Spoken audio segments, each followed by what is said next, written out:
ջան, շնորհակալ ենք քո ներկայության համար, եկել ենք երկրպագելու քեզ Տեր, եկել ենք փառաբանելու քեզ ու պաշտելու։ Շնորհակալ եմ Հիսուս, որ քո ներկայությունը այստեղ է Տեր, քո ներկայությունը այս եկեղեցի մեջ է, մեր սրտերի մեջ է Հիսուս ջան։ Փառաբանում ենք քեզի, որտեղ դու թագավորն ես Հիսուս։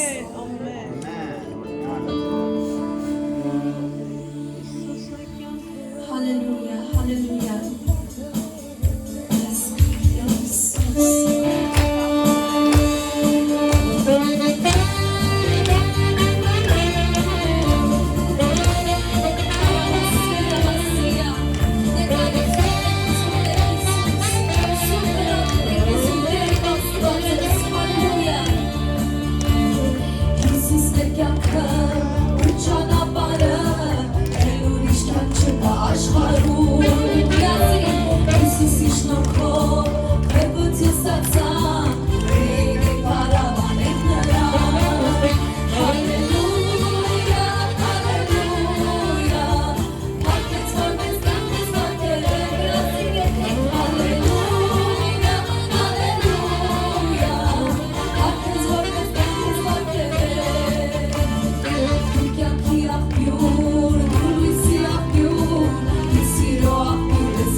Հիսուս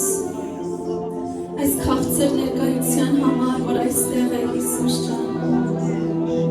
Տեր, խնդրում եմ, որ այսօր դու սրտեր բժշկես հոգիներ ազատագրես մտքեր լուսավորես Տեր և մարմիններ բժշկես Հիսուս Եկել ենք քո առջևը Տեր եկել ենք քո երեսը փնտրելու եկել ենք այսօր այստեղ քո երեսը փնտրելու ոչ թե քո ձեռքը այլ քո երեսը դու սուրբ ես ամեն ինչ թողել եմ Տեր անցյալի կյանքս ամեն ինչը որ քեզ հետևեմ Հիսուս որ քո երեսը փնտրեմ հալելույա եկել ենք երեսը փնտրելու սուրբ երեսը հալելույա ռալասիա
Այո Հիսուս, Հիսուս, վերնա և շատ լսոն, Տեր Հիսուս, Քրիստոս են ամյասին,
Հիսուս տարավ է քեզ, հրաշալի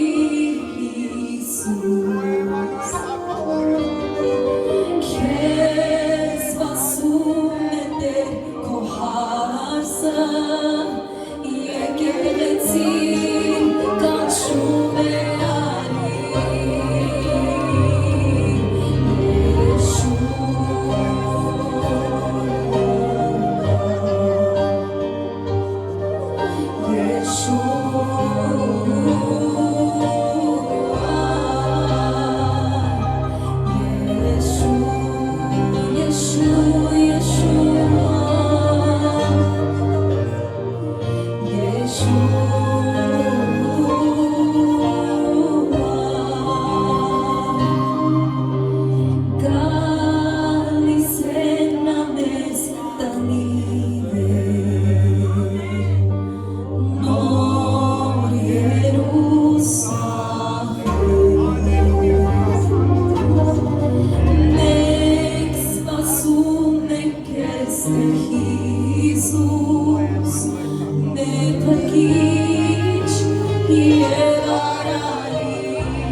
աչքը տեսավ,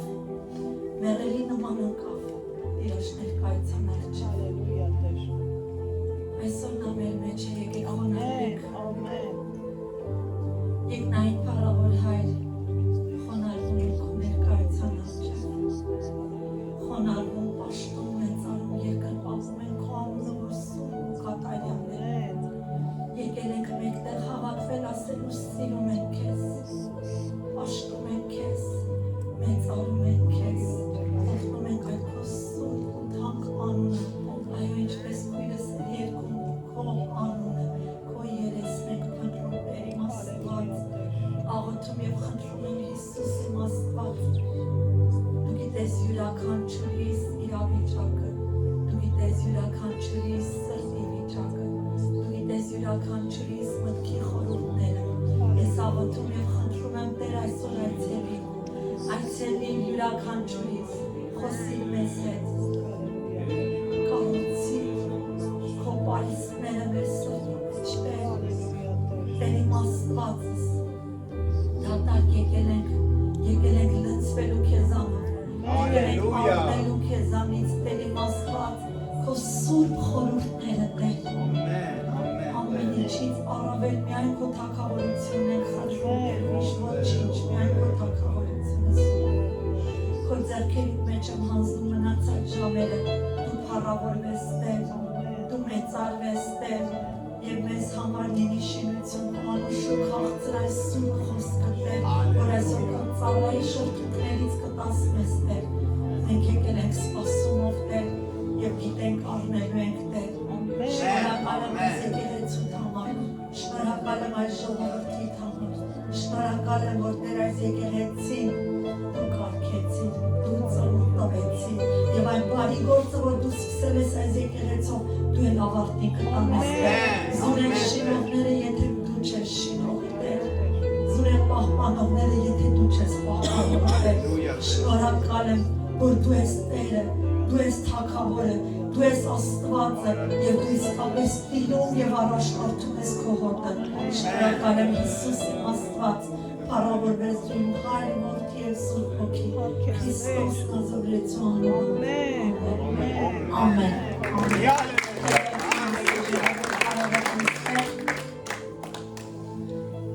այսօր մենք մեր մեջ ունենք հյուր իհարկե հյուր չի եկեղեցու մեր եղբայրն է հարազատ եղբայր Քրիստոսով եւ նրա անուշ կինը Աբովյան քաղաքային եկեղեցու հովիվ Վազգեն Զորաբյանը կարող եք փառքան ասել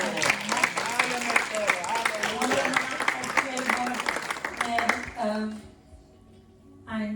հին եկեղեցում եղել ենք ինքը մեզ ծառայել է մեկ անգամ եւ բոլորը կհիշեք որքան են օրհնվել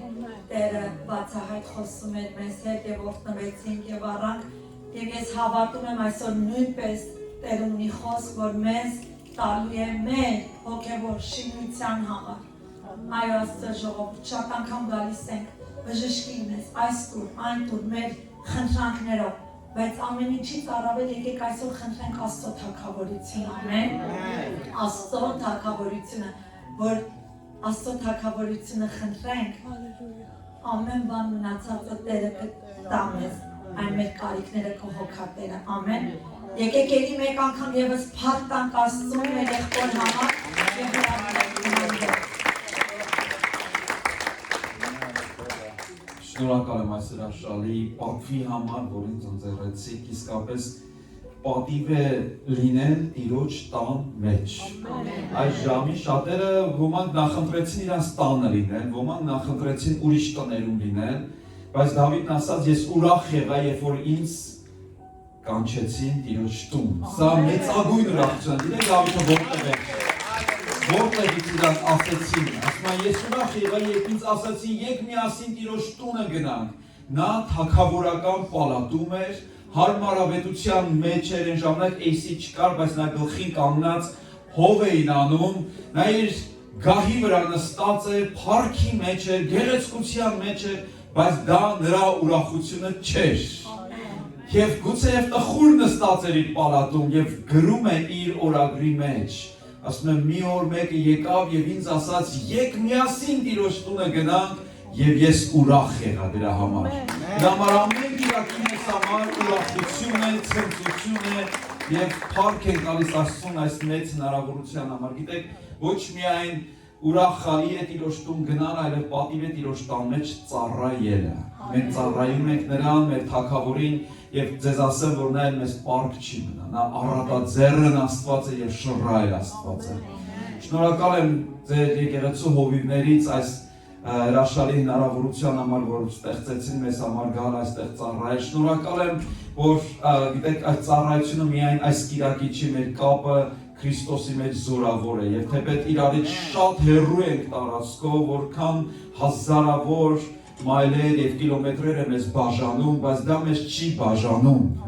Քրիստոսի մեջ մենք միաբան ենք, մենք իրար հետ ենք։ Գիտեք, կան եկեղեցիներ, որոնք տարածքով կողքի են, բայց մեր մեջ գուցե շատ հեռավորություն լինի։ Կան եկեղեցիներ, որ իրար շատ հեռու ենք, բայց մեզ թվում է կարծես կողքի ենք իրար հետ ապրում։ Նույն ցավն են կիսում, նույն վիշտն են կիսում եւ նաեւ նույն ուրախությունն են կիսում իրար հետ։ Երբ որ այդ արհավիրքը սկսվեց, պատերազմը սկսվեց եւ մենք շվարած վիճակի մեջ էինք, տարակուսած, թե ինչ հիմա պիտի անենք, եւ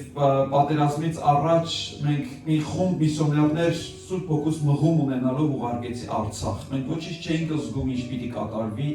բայց Տիրոջից հրաման ունեինք, որ պետքա գնան Արցախում բարի լուրը քարոզեն եւ ապաշխարություն վկայեն։ Շատերը ապաշխարեցին, հետո այդ խումբը վերադարձավ։ Մեկ շաբաթ հետո պատերազմ սկսվեց։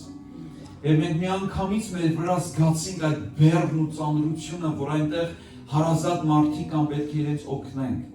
Մեր Facebook-ի խմբի մեջ էջի վրա հայտարարություն գրեցի, ասացի, որ ովքեր որ Արցախից են, welcome, ասի, կողջունենք, ուրախ կլինենք, եթե դուք գաք եւ պատասպարվեք մեր շենքում։ Ես չէի սպասում, որ այդքան արձագանքներ կունենայի եւ 2000-ից ավել մարդ արձագանքեցին։ Ես ասացի, վաու, Տեր, սա մարտարավեր է, դու ինձ մարտարավեր ես նետում։ Ես չէի սպասում, բա մենք հիմա ինչ պիտի անենք։ Եվ ես էլ կարծես կես կատակ կես լուրջ Տիրոջը ասեցի, իհարկե վախով ու դողով ու ճակերտների մեջ, ասի Տեր, եթե դու ինձ մարտարավեր ես նետում, ես էլ քեզ մարտարավեր կնետեմ ու ոչ մեկի ոչ չեմ ասել։ Ով որ կգա, բոլորին դուր կբացենք, դե հիմա մեզ օգնի, որ տեղավորենք։ Այդ օրերին շուրջ 2000 հոգի մենակ Աբովյան եկավ։ Եվ մենք մեր շենքում արդեն տեղ չկար տեղավորելու, հյուրանոցներում ու ռեստորաններում էին տեղավորում։ Եվ պահ եկավ, երբ որ մենք հասկացանք մի քանի օր անց էլ գումար չունենք, որ կարողանանք իրանց կերակրենք, հասնենք, ինչ պիտի անենք, մտածում եմ մեքենաս կծախեմ, մի քանի օր այդպես կերակրեմ, պետությունը բացարձակ այլ գործերով է զբաղված, պատերազմ էր գնում եւ մարդիկ էլ արդեն սովար վիճակի մեջ էին հայտնվել եւ փառք Աստծո, որ մեր ամենահուսահատ պահի մեջ Տերը ամենաճոխ ձևով է արձագանքել։ Ես ուրախ եմ, որ այդ արձագանքողներից մեկը նաեւ ձեր եկեղեցին եղավ որպես շտապ օգնություն եւ կարող եմ պարզապես Տիրոջով փառք տալով ասել, որ մենք իհարկե շնորհակալ ենք ամեն միլիոնային համար գնահատում ենք, բայց ուզում եմ այսօր քաջալերանքով ասել, որ ամենամեծ օգնությունը իբրև եկեղեցի ձեզանից եկավ։ Եվ դա օգնեց մեզ, որ հազարավորներին հասնենք, կերակրենք, երեխաներին տանենք դպրոց, ավետարան քարոզենք եւ շատ-շատերը եկան ապաշխարության եւ փրկվեցին եւ դուք դրա մեջ ձեր մասնակցությունը ունենք։ Դուք ասեք ինչպես է ստացել ինքանը յուրերով եմ նայում ինչ կատարվում է, բայց ձեր աղոթքները եւ ձեր շռայլությունը մարդկանց վկայությունները շատացրել են, այնպես որ իմացեք դու գուցե սահմանափակված ես Միացյալ Նահանգներում նստած ես, բայց քո տեղը, քո օգնությունը, քո աղոթքները գործ են արել այնտեղ Հայաստանում։ Եվ վստահ եմ, երբ որ առիթ լինի գաք Հայաստան, իմացեք տուն ունեք, եկեղեցի ունեք, հոգևոր ընտանիք ունեք այնտեղ։ Եվ գիտեք հրաշքը որն է, զարմանալին որն է, որ այս տարածությունն էլ չի խանգարում մենք իրար զգանք, հա։ Երբեմն մենք ասում ենք, ես չեմ կարող դիպչել, շոշափել, հեռավորություն կա մեր մեջ, բայց Քրիստոսի մեջ այնքան մոտ ենք իրար հետ, որ մեկի ցավը միանգամից օվկիանոսից այն կողմ զգացնել է տալիս։ Սա միթե հրաշք չի, Քրիստոսի մեջ այնքան միություն կա եւ այնքան զգայունություն կա իրար հանդեպ։ Եվ փառք Տիրոջը, որ թեպետ շատերս երեսից իրար անծանոթ ենք, բայց օր կգա երկնքում, գարան հարսանիքի օրը սեղանի շուրջ պիտի նստենք, պիտի նայենք իրար ասենք, դեպքը ճիշտ է, որ անծանոթ ենք, բայց հոգի շատ հարազատ է, որտեղից ես, դուք ասենք, ես Աբովյանից եմ, ես Լոս Անջելեսի եկեղեցուց եմ, Փառտիրոջը, որ Քրիստոս մի օր բոլորիս կհավաքի իր սեղանի շուրջը, ամեն, և ես աղոթում եմ, որ ոչ մեկս չպակասվենք այդ օրը, ոչ մեկս, մնանք եկեղեցու մեջ, մնանք հավատարիմ, և Տերը իր Սուրբ Հոգով ամենից կպահես չար օրերի մեջ, Փառտիրոջը։ Այն խոսքը, որ ուզում եմ այսօր կիսվել ձեզ սերցիելներ, ես երեկ դուս եկա Հողոց աղոթքի մեջ քայլում եմ և ասում եմ, Տեր, ես չեմ ուզում շաբլոն ինչ-որ մի խոսք ասեմ, ես ուզում եմ Սուրբ Հոգուցդ առնեմ ու փոխանցեմ և վստահ եմ, որ սա այն է, ինչ-որ Տերն ուզում է, որ ես բաժնեցեմ ձեզ հետ։ Հովհաննես ավետարան 13-րդ գլուխը բացենք, որտեղ մենք տեսնում ենք Քրիստոսին, իր խորհրդավոր ընթրիքը, աշակերտներին հավաքված վերնատանը, տեսնում ենք մի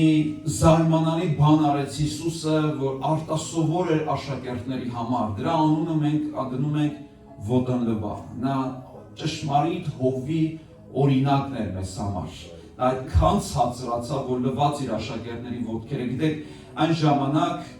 ստրկատիրական ժամանակներ էին, ստրուկ ունենալը, ծառա ունենալը արտասովոր բան չէր,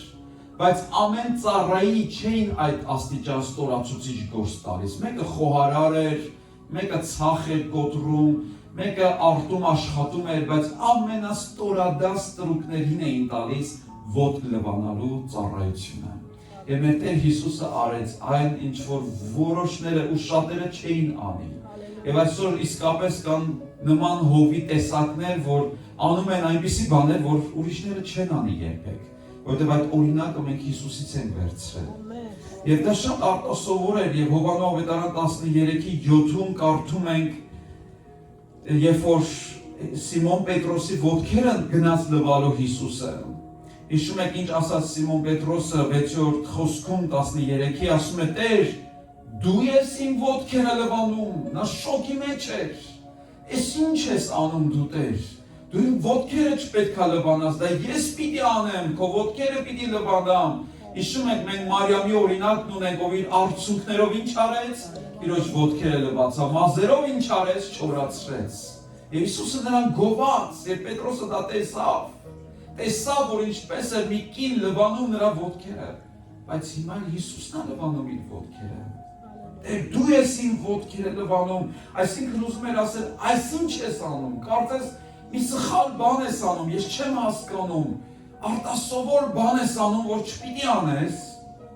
Հիսուս նրան պատասխանեց եւ ասեց.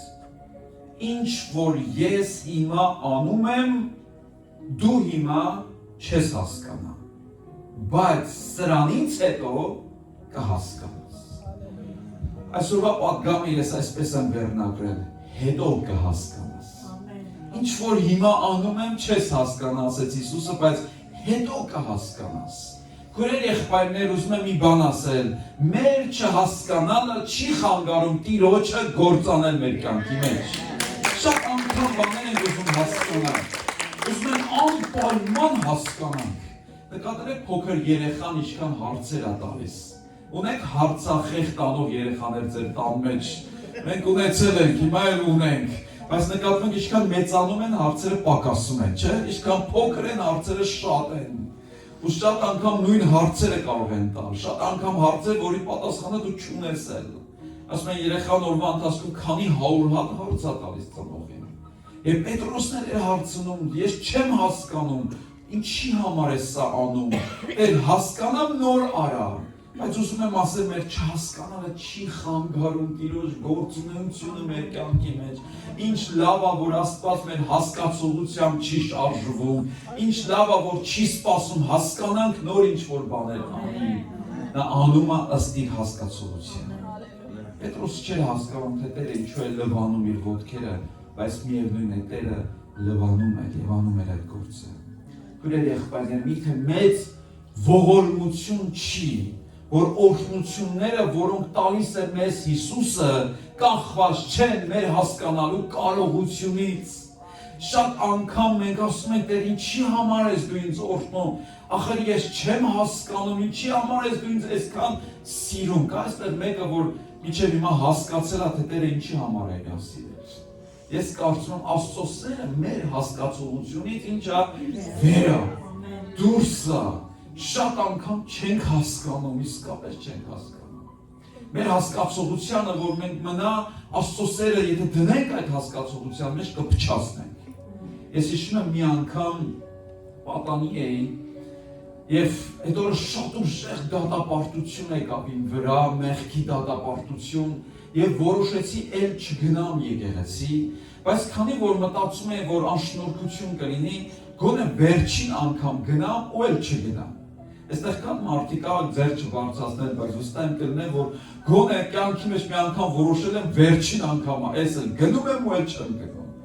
Այդպես ես մտածեցի, որովհետև ես ինձ անարժան էի զգում, ոչ թե որ եկեղեցին էի անարժան համարում։ Մեկ այսօր կարծես կարգերը փոխվել են Արմայի եղբայր, հավատացյալներն են որոշում, հա, եկեղեցին արժանի չի, ես գնամ, այն եկեղեցին կգնամ։ Այս եկեղեցին ինչ բարձր է երաշտում, այնտեղ ցած է, այնտեղ հարմար է, մենք ենք որոշում, բայց ես ուզում եմ ասել, դու չես որոշում, որ եկեղեցի գնալը, Սուրբ Հոգին է որոշում։ Ես Արիք այդպես էի կարծում, որ եկեղեցի գնալ իմ որոշելիքն է, որտեղ ուզեմ այնտեղ կգնամ, հետո կարդացի առաջ Կորինթացիներին 12 գլուխ ասում է Սուրբ Հոգին ում որտեղ ուզեց այնտեղ դրեց։ Այ քեզ բան ես ջախջախվեցի։ Ասի դեր փաստեն սա իմ հայացողությամբ չի։ Եվ եթե դու այսօր այս եկեղեցում ես փառք դու Սուրբ Հոգուն իր ճաշակով ընտրել, որ դու այստեղ հաստատվել ես։ Ամեն։ Եվ քո ընտրությանը եւ քո հայացողությանը։ Եվ այդպես մի օր որոշեցի, ասի գնամ, որովհետեւ արժանի չեմ այդ սուրբերի ժողովքի մեջ լինել։ Ես մեղավոր տկար մարդ եմ, Տերն էլ ինձ չի սիրում իմ մեղքերի համար, ես իրան հիասթափացրել եմ, ցավացրել եմ, վստահ Աստված ինձ չի կարող առաջվա պես սիրել, ու գնացի միշտ մեղավորները գիտեք որտեղ են սիրում նստել եկեղեցում, իհարկե վերջումս 10-ին չի վերաբերվում, բայց կա մի տեսակ հավատացյալների, որ ինչ անես առաջ չեն գա, իրան վերջում սիրում են այնտեղ թաքնվել, մեղավորների համար ապահով տեղ այնտեղ։ Ես էլ գնացի վերջում նստեցի։ Կողքս միան ծեր տատիկ կար նստեցի այնտեղ, քարոզի չսկսեց, մեկ է քարոզի կեսում քարոզը դադարեցրեց, նայեց ուղիղ ինձ, հարցի պես, մատով ցույց տվեց ինձ, ասեց դու երիտասարդ, արի առաջ։ Մի անգամից այդ բայց չոքերս թուրացան, դող ընկավ վրա, շոր եկա տատիկին, ասի տատի ջան, քեզ ա կանչում։ Ասեց չէ, ոնց որ ասեց երիտասարդ, ես երիտասարդ չեմ։ Ասեց բռնվեցի, վերջ։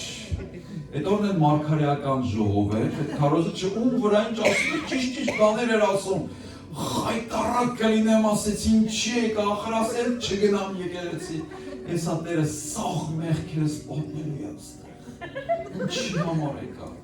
եղել է չէ, որ գազ եկեցի, կեզ տվա եսա Սիլվա Քրունես կմարգարեանակով վրա, կեզ տոկի կտա կչորասնեմ, և այո, այդպես էլ կարա լինի, Պողոսն ասում է, թող բոլորը մարգարեանան, որ երբ որ մի մեղավոր մտնի, բոլորի մեղքերը հայտնվի, ասում է իրա երեսնի վայր ընկնի և Աստծուն փառք տա։ Ոչ թե դատապարտվածը զգա, Աստված ձեր մեջ է։ Կանչեց առաջ մի կերպ դողալով գնացի, այդ վիդեոն կա, այդ կասետը արխիվում պահած մի տեղ կա, և նայեց ինձ ասեց, այսպես է ասում Տերը, ես կսկսի շարանը մեղքերից, դու իմ սիրելի զավակն ես, որի ես քեզ անչափ սիրում եմ, ու ես փռված ընկած լացով ու ազատագրությունով։ Գիտեք, շատ անգամ մեզ թվում է մեր հասկացողությամբ, հա, Տերը ինձ չի սիրում, Տերը հիասթափվել է ինձանից, փառք Աստծո, մեր հասկացողությամբ եկեք չփչացնենք Աստծո սերը, նրա սերը անխափան է մեր հանդեպ, նա մեզ սիրում է, բաներ կա, չեմ հասկանում, բայց միևնույնն է, վստահում եմ քեզ, Տեր։ Ինչ որ անում ես իմ կյանքում հիմա, չեմ հասկանում, բայց մի բան կարամ ասեմ, չեմ հասկանում, բայց լավ ես անում, ճիշտ ես անում, շարունակիր անել քո գործընթացը։ Գիտեք, տեսել եք երեխայի, որ ցեխոտ, դերքն է ցեխոտ, չգիտեմ, այս վերջերս, որ եկեղեցով մի տեղ են գնացել եւ մենք խաղում ենք ինչ-որ այնտեղ մեկը ֆուտբոլ է խաղում, բասկետբոլ են խաղում, մյուսները սերտողություն են անգնության մեջ, մենք զույգ երեխաներ ունենք մեր փառաբանության ծառայողներից մեկի, տեսեմ սրանք նստած ցեխի մեջ իրար այնպես են լվոզում աղբորը, սես նայեցինք շուռ եկան, տեսանք ճիշտ սևամորթ լինեին։ Հետո երբ որ վայելում են իրանք այդ ցեխը, հետո երբ որ ուտելու ժամանակը եկավ, մաման վերցրեց երկուսին իրանց գիրկը, սկսեց լվանալ։ Տեսել եք, մամաները երբ որ երեխաների երեսներն են, մեր հայ մամաները մի շատ կոպիտ են լվանում։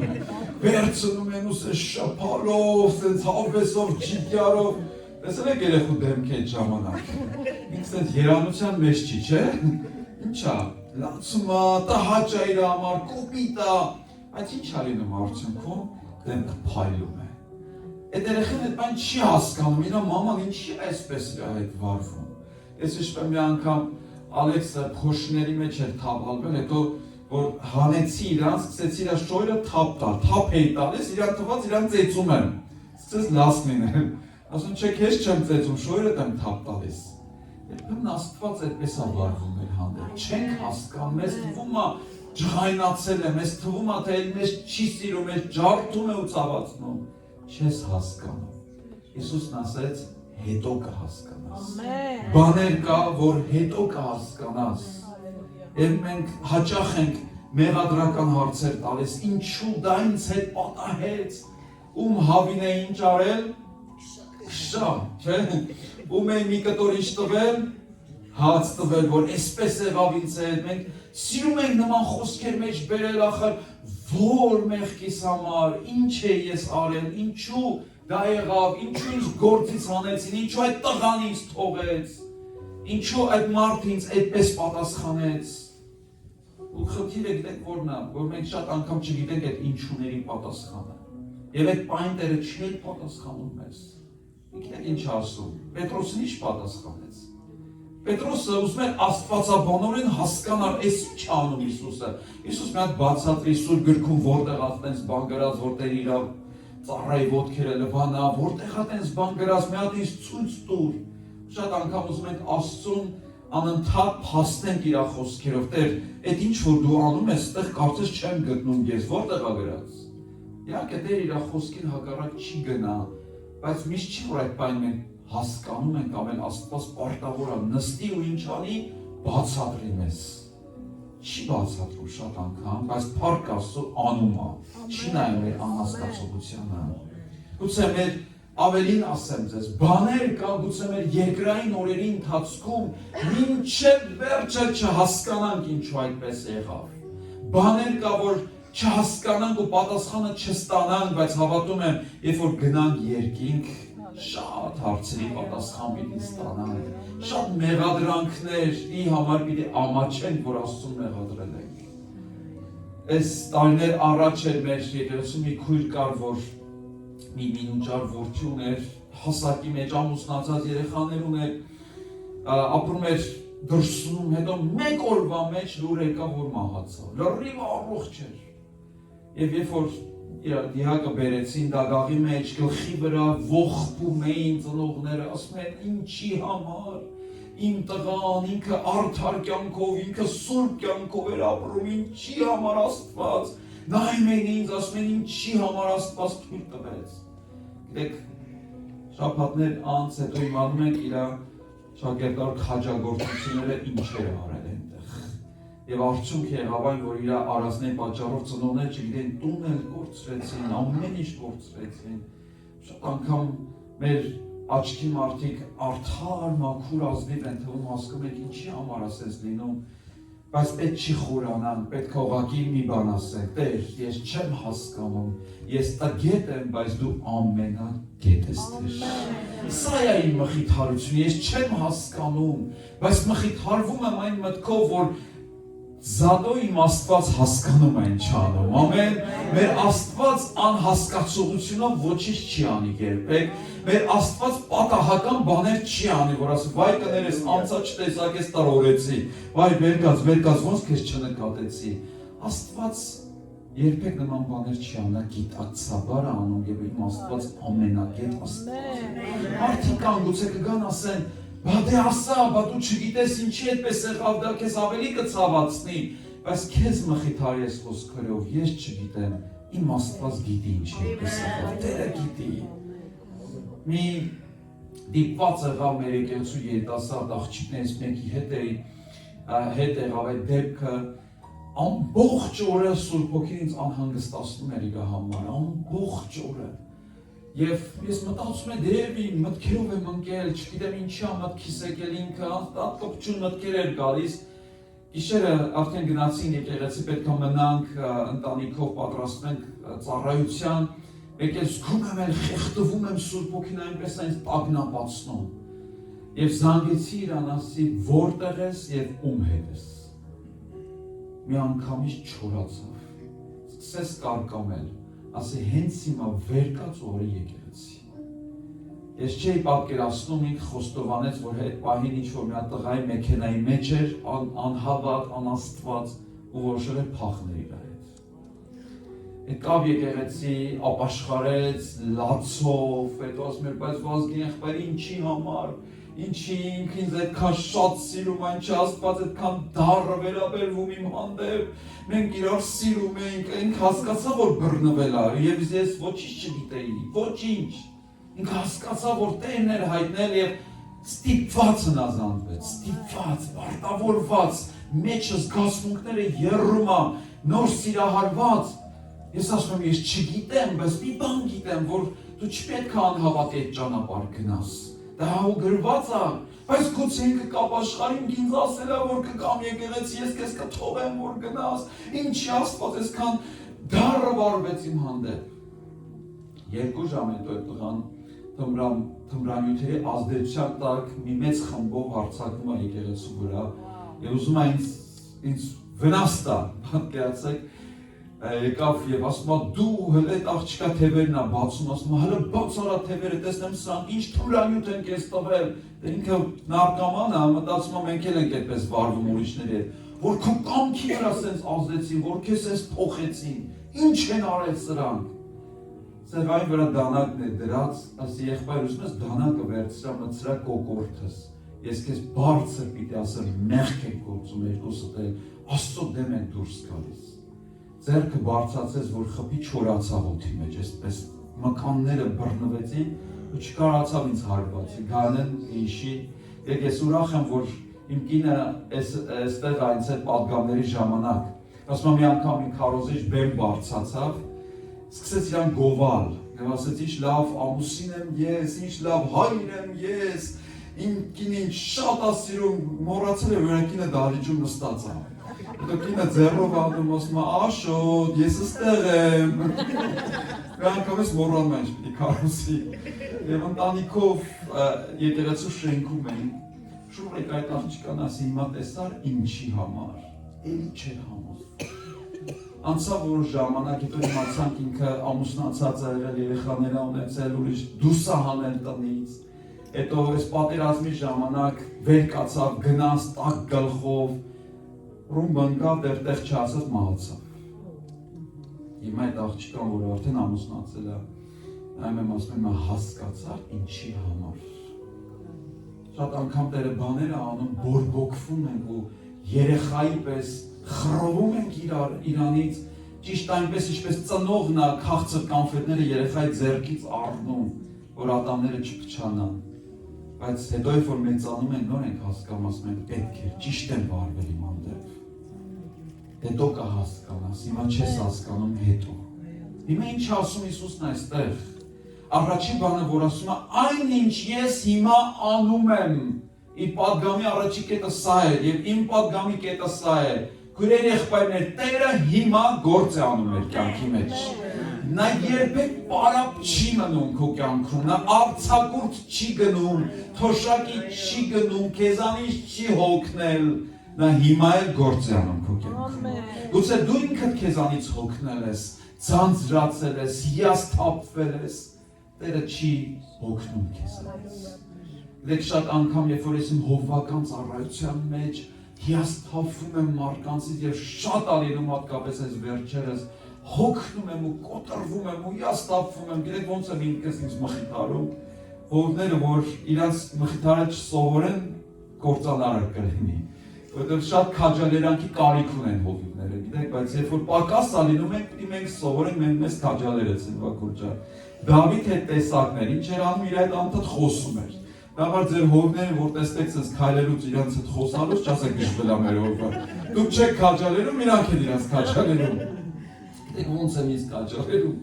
Ասում Աստված ջան, ես սա ձեռը չեմ կարողանում դիմանամ։ Բա դու այսքան տարի իմ ձեռը ոնց ես դիմանում։ Ինձ ոնց ես համբերում։ Այդ մտքից սպառազինվում եմ, ասում եք չել համբերի։ Եթե Աստված քեզ համբերում է, նրան էլ համբերի։ Այնինչ ես հիմա անում եմ, այսինքն ես պիտի հիշեմ, որ Աստված իմ կյանքում հիմա գործ է անում։ Ես չգիտեմ հիմա ինչ է անում, գուցե դու էլ չհասկանաս հիմա ինչ է կատարվում, չտեսնես այդ իրականությունը, բայց ուզում եմ իմանաս, Աստված հիմա գործ է անում քո կյանքում։ Սա ճշմարտություն է։ Եվ Տերը գործ է անում մեր միջոցով եւ մեր մեջ։ Գիտեք, մենք շատ անգամ ուզում ենք, որ Աստված ինձ օգտագործի եւ իմ միջոցով մեծ գործեր անի։ Ուզում ենք թե չենք ուզում։ Ուզում ենք։ Եվ պիտի աղոթենք, որ Տեր ինձ գործածիր,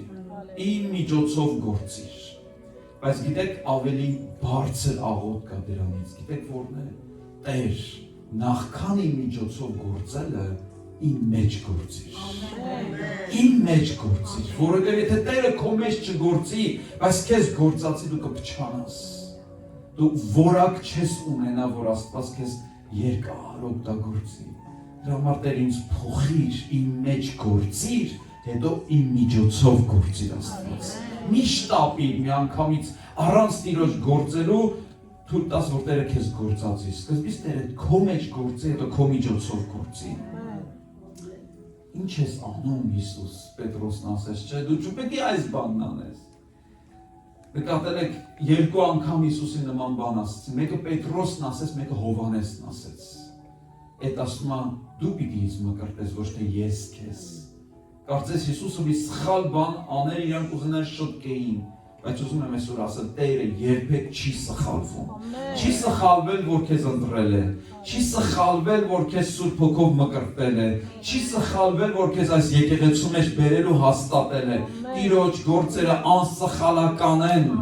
Մեզ մնում է մի բան անել, հաշտվել, ուրախանալ եւ փառաբանել եւ մնալ այնտեղ, որ մենք կանք։ Ուրեմն առաջին Հիսուսն ասեց, այն ինչ որ ես անում եմ հիմա, այսինքն հիմա Տերը գործ է անում, եւ երկրորդ, դու հիմա չես հասկանա։ Ով ասեց, որ պարտավոր պիտի հասկանան Աստծո ամեն գործերը։ Կամ մեկը մինչև հիմա, որ լրիվ հասկացել է Տիրոջ գործերը։ Չկա այդպիսի մեկը։ Չկա։ Հռոմեացիներ 11-րդ գլխի մեջ, գիտեք, իմ ամենասիրած նամակն է Հռոմեացիների նամակը, Նոր Գտականից շատ եմ սիրում անդադ կարդալ, խորասուզվել, կարդացել եք Հռոմեացիների թուղթը։ Երբ որ կարդում ես դու ապշում ես, թե ինչ արել Հիսուսը խաչի վրա մեր համար, մեր հին մարդուն սպանեց, նոր մարդուն հարություն տվեց, մեր մեղքերը ներեց, դատապարտություն չկա, հիշում եք գրում է Պողոսը, գրում է զարմանալի բաներ է գրում։ Ասում է, երբ որ հանցանքների մեջ մեռած էին, նա մեզ սիրեց, եւ Քրիստոսի սերը Սուրբ Հոգով փռված է մեր սրտերի մեջ, Հռոմեացիներ 5-րդ գլուխ։ 8-ում գրում ասում է, էլ դատապարտություն չկա մեզ համար, գրում ու գրում, ես կարծում եմ Պողոս առաքյալը գրելու ընթացքում էին գալիս հայտնությունները, հասավ Հռոմեացիներ 11-րդ գլուխ 33-րդ խոսքում, ուշքը գնաց է Տիրոջ հրաշագործությունից ու գիտեք ինչ գրեց, ով Աստծո մեծության, իմաստության եւ գիտության խորություն, ինչքան անքննելի է նրա դատաստանները եւ անզննելի է նրա ճանապարհները։ Պողոսն էլ էր ուզում հասկանալ, վերջում ինչ գրեց, ասես չեմ, մեկա չեմ հասկանում։ Անքննելի է, քննել չկա, Չեմ կարողանում նրա սերը քննեմ ու հասկանամ ինչի համար այդ ամեն ինչն արեց։ Ձեր եկեղեցու անունը Հովհաննես 3:16 Աստված այնպես սիրեց աշխարհը, որ իր միածին որդուն տվեց, բայց ինչու Աստված սիրեց աշխարհը։ Կարանք ենթադրենք, բայց լրիվ չհասկանանք, բայց դա չի խանգարում Աստծուն սիրել մեզ եւ չի խանգարում մեզ վայելել Աստծո սերը։ Եթե անգամ հիմա չես հասկանում, բայց մի բան կարաս անես, կարաս հավատաս, կարաս վստահես։ Ամեն շատ բաներ անքննելի են, բայց վստահելի են։ Չեմ կարող քննել, բայց ես վստահում եմ։ Այսօր գիտեք շատ դեբատներ ու կռիվներ են գնում ու հիմարություն է, որ խոսում են երրորդությունը կասկածի տակ են դնում, ու մեկը փորձում է համոզել, որ երրորդություն չկա, որ գիտեք Հիսուսը մարդ է, ինքը Աստված չի, Հայրն ամենակ Աստված, ու եկեղեցիներում կռիվ է գնում այդ հողի վրա։ Եվ մեկը ինձ կանգնեց մի հատ երևելի մեկների փրեփ, ասում դեապացուցի, որ երրորդությունը Աստված է, ինչպես այդպես կնես եղբայր։ Երրորդությունը հասկանալու համար չի, երրորդությունը հավատալու համար է։ Դու պիտի հավատաս, որ Հայրը, Որդին եւ Սուրբ Հոգին մեկ են եւ Աստված են։ Չէ, ես ուզում եմ հասկանամ։ Քո ուղեղը այնքան տկար է։ Ասում եմ մի անգամ մի բեղավոր աթեիստ իր հարևան պապիկին տեսնում է Կիրակի օր, ասում է պապի ուր ես գնում, ասում է եկեղեցի եմ գնում, էլի եկեղեցի ես գնում, այ 21-րդ դարի մարդն եկեղեցի կգնա, մենք արդեն Մարս ենք թռնում, մոլորակներ ենք հայտնագործում, ինչ եկեղեցի դուք էլ ձեր հետամնաց պաշտամունքին եք Աստծուն եք հավատում։ Մենք քննում ենք բջիջները, մոլորակներն ու գալակտիկաները։ Դրանց պապին շուռ է գալիս, ասում է, եղբայր, ասում է, այն որ բեղերը քթի տակ աճել են, մի հատ հարց տամ քեզ։ Ասում է, կանանց մոտ ինչի քթի տակ բեղեր չեն աճում։ Շփոթված մնում, ասում է, ես ինչ իմանամ։ Ասում է, բա դու չգիտես քթի տակ ինչ է կատարում, քիթը դուր ես խոտել Աստծո գործերի մեջ։ Գալակտիկաներ, չգիտեմ, մոլորակ, մոլեկուլ, վիրուս, հասկանանք, գիտնական լինենք, բայց շատ անգամ մեր քթիտակ բաները կատարում չեմ հասկանում, հավատում եմ, վստահում եմ, գիտեմ ում եմ հավատացել, ամեն, Մարտին Լյութերն ասել է, ես չգիտեմ այն ճանապարհը, որով գնում եմ, բայց ես գիտեմ նրան, ով ինձ տանում է այդ ճանապարհով։ Անհայտ է, անհասկանալի է ճանապարհը, բայց իմ առաջնորդին ճանաչում եմ եւ իրան վստահում եմ, ամեն։ Ուրեմն առաջին Հիսուսն ասեց, ես հիմա գործ եմ անում։ Երկրորդ, դու հիմա չես հասկանա, հետո կհասկանաս, եւ երրորդ, հետո կհասկանաս։ Ինչ որ հիմա անում եմ, հետո կհասկանաս։ Առաջին Կորինթացիներ 13:12-ում Պողոս առաքյալն է հասկացողության մասին խոսալուց հետևյալն է գրում առաջին Կորինթացիներ 13:12, հիշում եք 12-րդ գլխի մեջ խոսում է պարգևների մասին, 12-ում խոսում է սիրո մասին, 14-ում շարունակում է խոսալ էլի պարգևների մասին, որոնք մեր հասկացողությունից չեն դուրս են։ Չասում եմ լեզուներ խոսող ենք, չի հասկանում ինչ է խոսում, բայց իր անձը շինվում է, չէ, ես ուզում եմ անպայման հասկանամ։ Պողոսը գիտեք ինչ է գրում առաջին Կորինթացիներ 13:12-ում ասում է, որովհետև հիմա հայլու մեջ օրինակով ենք տեսնում, բայց այն ժամանակ դեմ առ դեմ կտեսնենք։ Բաներ կա, որ սենց մոտավոր եմ տեսնում, հայլու մեջ եմ տեսնում։ Գիտեք, պատկերները հայլու մեջ տեսնում ես, բայց չես կարող գրկել, ձեռք տալ, շոշափել։ Բայց Պողոս առաքյալն ասում է, կգա ժամանակ, երբ որ դեմ առ դեմ կտեսնենք։ Հիմա փոքրի շատ է եմ տեղյակ։ Ինչա փոքրի շատ է։ Մի քիչ շատ, մի քիչ, բայց ոչ լրիվ։ Բայց այն ժամանակ այնպես կգիտենամ, ինչպես գիտեցված է։ Այն ժամանակը երբ է, երբ որ Տիրոջ հետ երես առ երես կհանդիպենք, հա, այն ժամանակ ասենք, այ հիմա հասկացա ինչ ես դու անում Տեր, այ հիմա հասկացա, որ իմ աղոթները, որ այդքան խնդրում է, այս բան ինձ տայր ու չէիր տալիս, հիմա հասկանում եմ, որ դա կարար ինձ փչացներ, դրա համար չէիր տալիս։ Կա ներես, որ դատապարտել եմ, մեղադրել եմ ու խռովել եմ։ Գիտեք, մենք անպայման բաներ կա ուզում ենք հասկանանք ու հասկանանք։ Երբ որ ինձ տարան բանակ, ես համալսարանում սովորում էի, մագիստրատուրան ավարտեցի, ես մտածում եմ պիտի շարունակեմ, չգնամ բանակ, ես այսպես ավելի օգտակար կլինեմ Տիրոջ, ես քարոզիչ էի, մարդիկ ինձ կանչում էին ծառայությունների, ես կարծում եմ Տիրոջ համար հարմար չի ինձ տանի բանակ, ինչ անեմ 2 տարի տարան,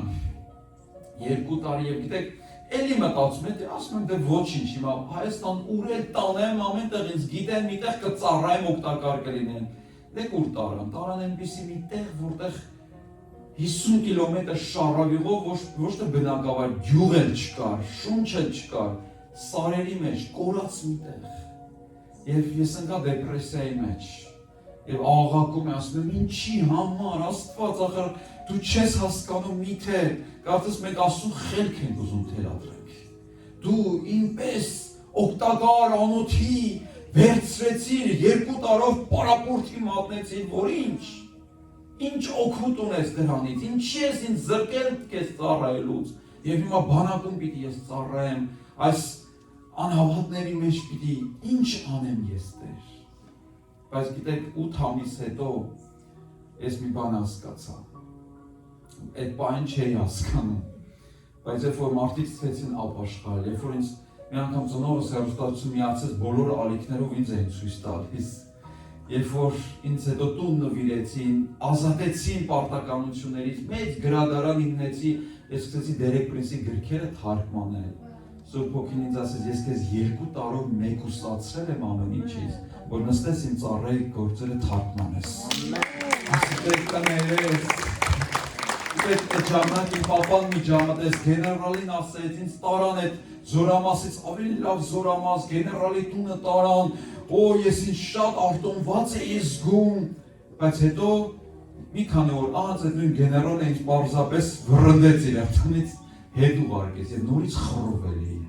Բայց երբ որ ինձ այնտեղ առանձին տուն տվեցի եւ սկսեցի թարգմանել գրքեր, ասի Տեր կներես, չեմ հասկացել, անխելքորեն դատապարտել եմ, մեղադրել եմ, քեզ ուզում եմ խելք թելադրեի, բայց դու ամենալավն ունես ինձ համար։ Քույրեր եղբայրներ, չհասկանալը կարող է բերել մեղադրանքների, չէ՞։ Երբ որ բաներ կա չենք հասկանում, շտապում ենք ինչ անել, մեղադրել։ Ինչի սենց արեցիր։ Ես երբեք չեմ մոռանա իմ քեռու տղան, որ կրիմինալ էր եւ գանգի մեջ էր մտել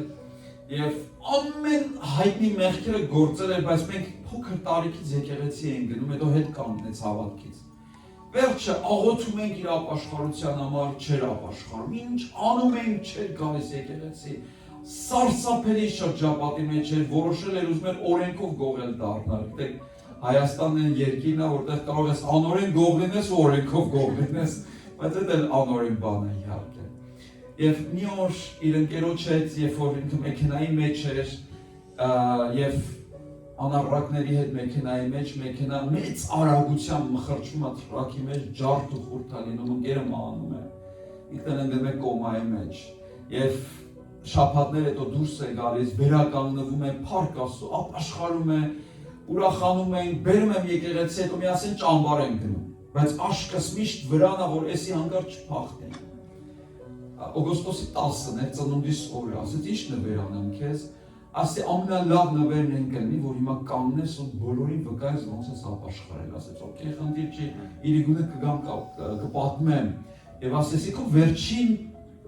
այրումը կլինի, որ կամուրջներ կայրես աշխարհի, ասեց խնդիր չկա։ Մի ժամ հետո անհետացավ։ Նայում եմ ճամբարում չկա, նայում եմ սենյակները չկա, զանգում եմ հեռախոսը անջատած, նորից տագնապ ընկավ մեջս, ասես էլի փախավ, այս սրան էլ չեն բռնի, վերջ, մեջս կռիվ եմ անում անընդհատ,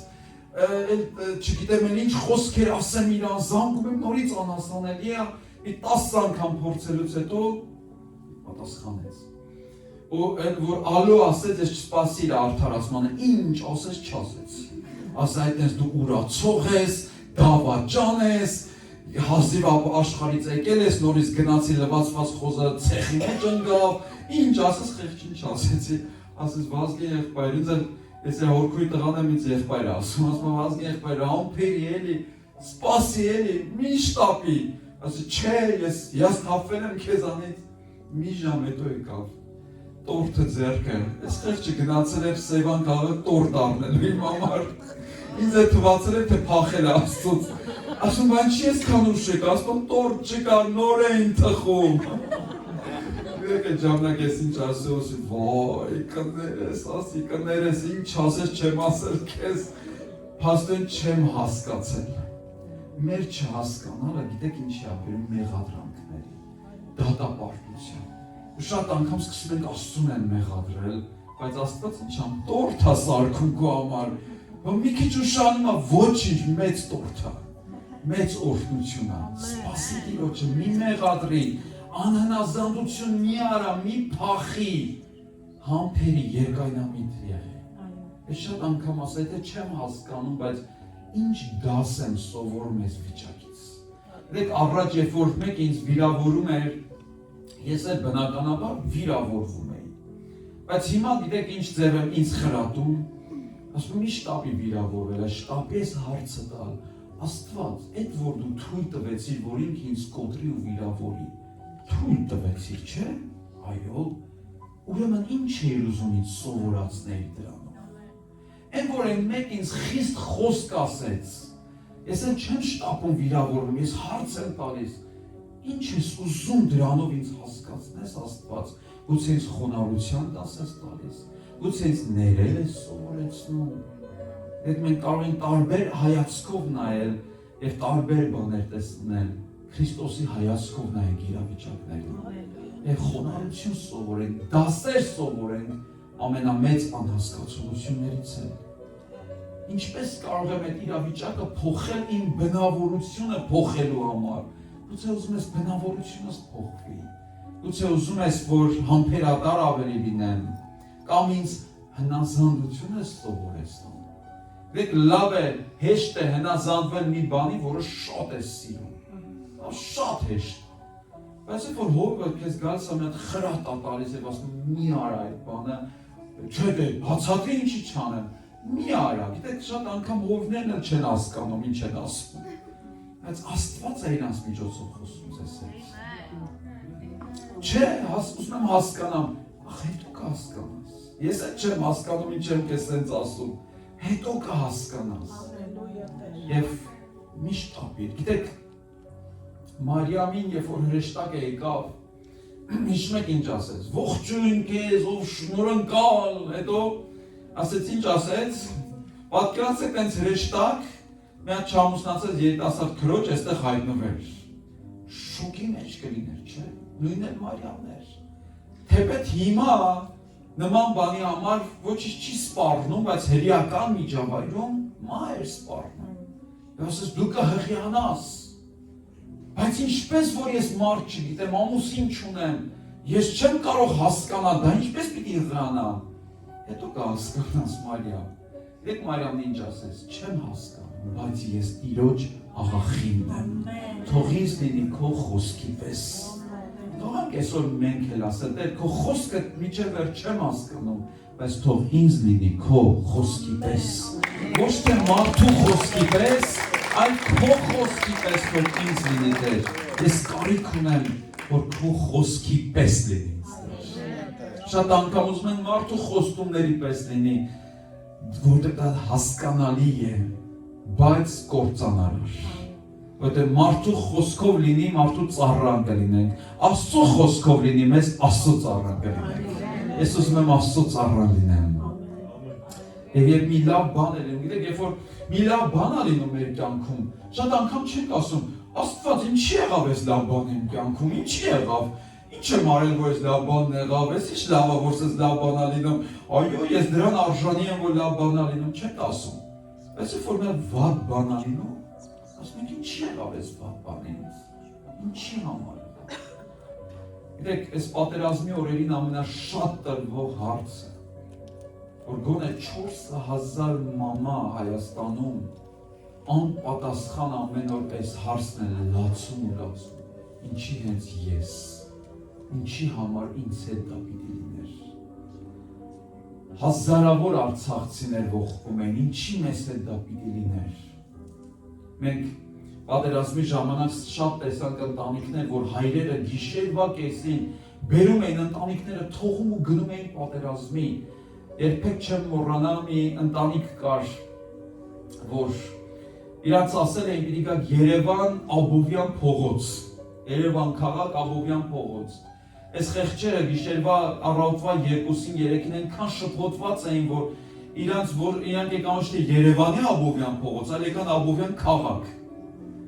Տուն-տեղ թողած, Շուշիում տուն էին առել, նոր պիտի վերանորոգեին, անգամ ռեմոնտի այդ ապրանքները առել տանը դրել էին, այդ կիրակի օրը պիտի սկսեին, պատերազմը սկսվել էր։ Եվ ընտանիքի հայրը վերցրեց իր կնոջը, երկու փոքր երեխաների փախավ,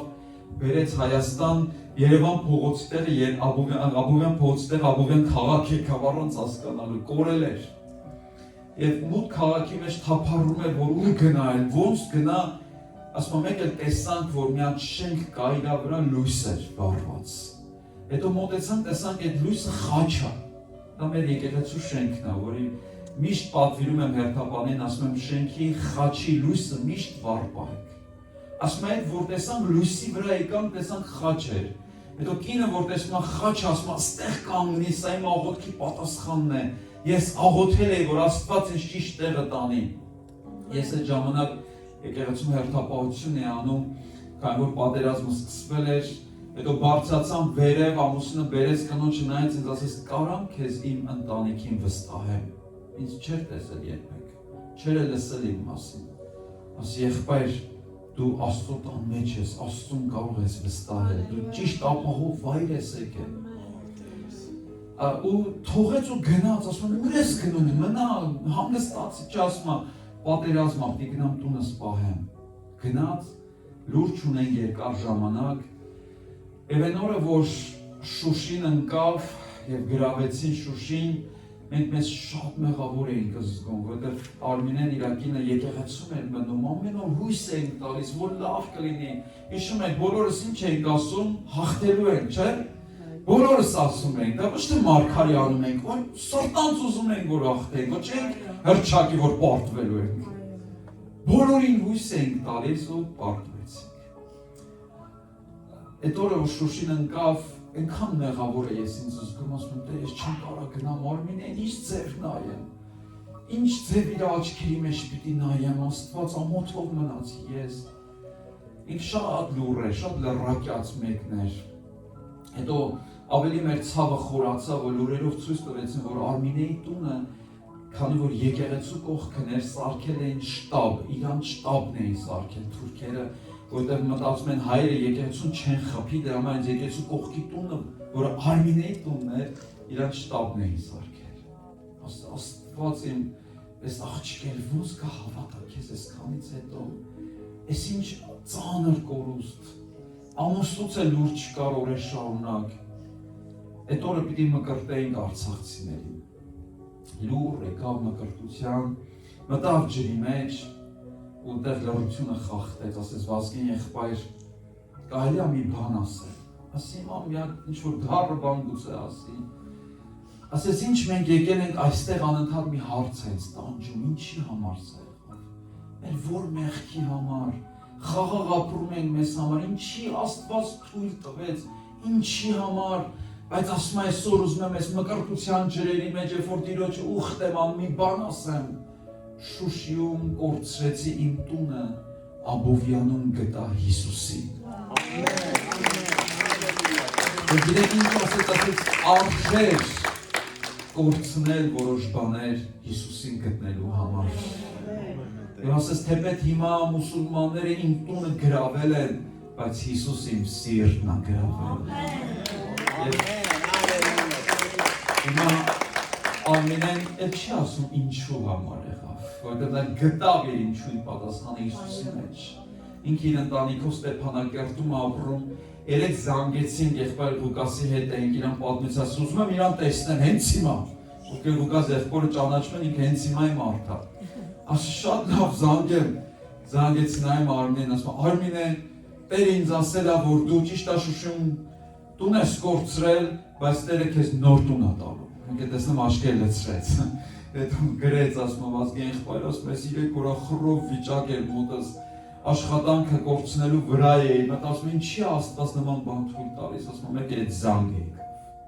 Գիտեք, Աստված միշտ չի որ պարտավոր է մեր ինչուներին պատասխանի բանավոր կամ գրավոր, բայց այն ձև որ ինքն է պատասխանում, մեզ միշտ ապշեցնում է։ Եղել է երբևէ որ Աստված քեզ ամաչացնի։ Ոչ թե դիտմամբ, այլ իր սերը մեզ ամաչացնում է, չէ՞։ Իսկ մեկ հոբին ամաչացրեց, ոչ թե եկավ մաթափ տվեց, գետինը մտնեց, ես ինչեր ասել իմ ասել, ընդհակառակը, գիտեք Աստված ինչ ասեց հոբի ընկերներին, ասեց ինչ որ հոբը իմ մասին ասել է, ճիշտ ասել։ Պատկերացնում եք, ծանր խոսքեր էր ասում հոբը Աստծո ասել, Աստված էլ ասեց ճիշտ ասել, ճիշտ ասել, բայց հոբ շատ բաներ կա դու չես հասկանում։ Երեք նայում էին Հոբը ինչքան հարցեր է տալիս Աստծուն, շուրջ 300-ից ավել հարց է տալիս։ Ու ուզում է պատասխան ստանա անպայման, Աստված չի պատասխանում։ Հետո Աստված որ գա, ասա 150-ից ավել հարց Հոբին է տալիս։ Ասում դե կարաս պատասխանես, դե կարաս կանոն սաստես, կարաս կայծակ առաջացնես։ Հոբը գնում անպատասխան, բայց գիտեք Աստծո պատասխանը Հոբին որն էր։ Ասում է եւ Հոբի վերջը ավելի փառավոր եղավ եւ նրա օրհնությունը կրկնապատիկ եղավ։ Ո՞վ է հիշում, ով քանի զավակ ուներ։ 10, չէ՞, 10 զավակ ուներ։ Մեկ օրվա մեջ 10-ին կորցրեց։ Հետո Սուրբ Գիրքն ասում է, որ Աստված Հոբին կրկնապատիկ օրհնեց։ 2 անգամ ուխտերը, էշերը, չէ՞, ամեն ինչ 2 անգամ, բայց զավակների մասին գրածա 10 զավակ տվեց։ Տրամաբանորեն 20-ը լիներ, չէ՞, եթե կրկնապատիկ օրհնում ես, բա ուրա կրկնապատիկ այստեղ։ Գիտեք որտեղ էր կրկնապատիկը Հոբը իրականում կրկնապատիկ որդիներ ու դուստրեր ունեցավ, որովհետև այն 10-ը երկնքում էին, այս 10-ն էլ երկրի վրա էին։ Սա է մեր Աստծո գործը։ Երբ որ Հոբը գնա երկին, վստահ եմ 10-ը կդիմավորեր, այն մյուս 10-ն էլ ինքը հետո պիտի դիմավորեր։ Սա է մեր Աստծո գործը, շատ անգամ չենք հասկանում, բայց հետո կհասկանաս շատ ուժեղ հայտարարություններ, որ արեց Հիսուսը։ Հետո կհասկանաս։ Ես ուզում եմ ավարտել Հովսեփի հիշատակությամբ։ Երեք Հովսեփը երազ տեսա, որ ճակատագրական դարձավ իր համար։ Չգիտեմ, այստեղ կա մարդիկ, ովքեր երազներ են տեսնում, կարան դրանք մարգարեական են, կարան սովորական լինեն, կարան արտասովոր լինեն, բայց երազներ կան, որ ճակատագրական են մեզ համար։ Եվ Հովսեփի երազը դարձավ իր երազանքը, չէ՞, վառ-վռուն գեղեցիկ երազ է, լավ բան Աստված հայտնեց, բայց այդ երազանքի պատճառով նա զրկվեց ամեն ինչից։ Դրա համար միշտ մի ցնծության մեջ եղեք, ոնց որ Հովսեփը գնաց պատմեց բոլորին, չէ՞, Աստված ինձ տեսիլք ա տվել, մեծ բաներ ա տվել, ուր ես պատմում, ամեն մեկը չեն հասկանում դա։ Արդյունքում ինքը զրկվեց, ամեն ինչից զրկվեց, վաճառվեց ստրկության, ամբաստանվեց զուր տեղը, որ չեր արել հանցանք չարացի համար, նստեց բանտում ու վերջում այդ ամեն ծանր ապրումներից հետո գիտեք ինչ ասեց իր եղբայրներին, ասեց դուք չարը խորհեցիք, բայց հիմա ես հասկացա, որ Աստված բարու համար դա արեց։ Հռոմեացի թղթում ասում է Աստված ամեն բան իր սիրողների համար ինչ անում, բարու գործակից է անում, ամեն բարու գործակից։ Արդյոք ծառը հասկանում է, երբ որ պարտիզպանը մեծ մկրատն առած ընկնում է ծառի հետևից։ Այս Արման եղբայրը ռանչը որ առել է, ծառեր ունի այդտեղ տնկած, չէ՞։ Եվ պարտիզպաններ կան գալիս են, հանում են, արմատախիլ են անում, մեկը կտրում է, ճյուղերն է կտրում, ու ծառը պատկասեք նայի տեսնում մի հատ Մեքսիկ մեծ մկրատով գալիս է։ Աստված ջան, վերջս եկավ, ես ինչ է այս մարդն անում, ճյուղերս ինչի է կտրում։ Չի հասկանում, որ դա իր օգուտի համար է։ Ցավ է քաշում, Իշմեկ Հիսուսն ասեց հայրը պարտիզպան ամեն պտուղ բերողին ինչ անում, էտում է, կտրում է։ Այդ բան չես հասկանում, Աստված ինչի ես անում, ինձ ցավացնում ես։ ցավացնում եմ, բայց վաղը շնորհակալ կլինես։ Իմ ձեռքից տանում ես մի բան, այն ինչ որ ձեռքերիդ մեջ է քեզ կկործանի, հետո շնորհակալ կլինես, չես հասկանում, հետո կհասկանաս։ Մի քույր ունեինք եկեղեցում, տարիքն առած էր արդեն, այսինքն երբ որ Հայաստան տենց ասում են, գիտենք ինչ ենք ասում, չէ՞, ասում են ամուսնացած չի, հույս էլ չկար, բայց մեն տղա հայտնվեց Իրանից, շատ եկավ իրան սիրեց, իրար սիրեցին, որոշեցին ամուսնանալ, բոլորս ուրախացել ենք։ Հետո ինքը գնաց Պարսկաստան, որ պիտի գար, հարսանիքի օրը նշանակեցին, սրահը արդեն վարձել էին, ամեն ինչ պատրաստել, մենք էլ պատրաստենք պսակադրությանը, եւ այդ տղան պետք է գնար տոմսը ընդամենը առներ ու գար։ Հարազատները հավաքվել էին, երկար տարիներ սպասել էին այդ օրվան, եւ տղան զանգում ասում է, լսեք, տոմս չկա, ոնց թե տոմս չկա, մի բան արա, ոնց թե, չասում ամեն ինչ արել եմ, տոմս չկա, հետո լուր է տալի, ասում մի հատ տեղ ազատվես, գնում եմ շտապ առնեմ, գա միջև հասնում այդ տոմսն առնում, ուրիշ առնում այդ տոմսը։ Ես աղջիկը սկսում է լացել, ողբալ, ես ինչ անբախտ եմ, ես վերջապես որոշել էինք ամուսնանալ, հիմա էս էլ չի ստացվում, օդանավ չկա, օդանավ կա, տոմս չկա, սրահի հետ խոսել էինք, ոնց կլինի այսպես, մեր միթե ընտանիքը այսպես պիտի կազմավորվեր, գիտեք, եկավ այդ օրը, հարսանիք պիտի լիներ, հարսանիքը չեղավ, ամեն բան կորցրեցին, բայց այդ օրը, որ այդ տղան պիտի գար այդ օդանավով, մենք սարսափով նաև փառաբանությամբ եկանք Տիրոջ առաջ, որովհետև այդ օդանավը, որ պիտի գար Երևան, չեկավ։ Չգիտեմ ովքեր կհիշեն, որ Թեհրան Երևան օդանավը ընկավ ու բոլորը մահացան։ Այդ տղան էլ այդտեղ պիտի լիներ։ Հետո կհասկանաս։ Հիմա իրանք ընտանիք են արդեն, ամուսնացած իրար հետ են։ Բայց բաներ կա, որ ասում են, չէ, Տեր, հենց հիմա եմ ուզում։ Մի անգամ ասում եմ, աղջիկ կանգնեց Տիրոջ առաջ աղոթքի, ասես, Տեր ջան, համբերություն եմ ուզում, բայց հենց հիմա եմ ուզում, հենց հիմա։ Չէր էլ ամբերում, որ Աստված իրան ամբերություն տա։ Մի քիչ սպասել, հետո կհասկանաս։ Չհասկանաս էլ հոգ չի։ Չեմ հասկանում, բայց հավատում եմ։ Եկեք կանգնենք Տիրոջ առաջ։ Գիտեք, այս պատերազմի ժամանակ մենք չենք հասկանում ինչի է սա կատարվում, ինչի համար սա եղավ։ Հազարավորներ եկան մեր քաղաք, հազարավորներ մեր մարզ, Աստված մեզ առ տվեց 12,000 ընտանիքի կերակրել եւ Աստծո խոսք վկայել, 12,000 ընտանիք, այդքան գիտեք տուն մտնել ինձ ստրես էր մեզ համար։ Եվ 12,000 ընտանիք բազմապատկած առնվազն 5-ով նույն հարցն էին մեզ տալիս, ինչի համար Աստված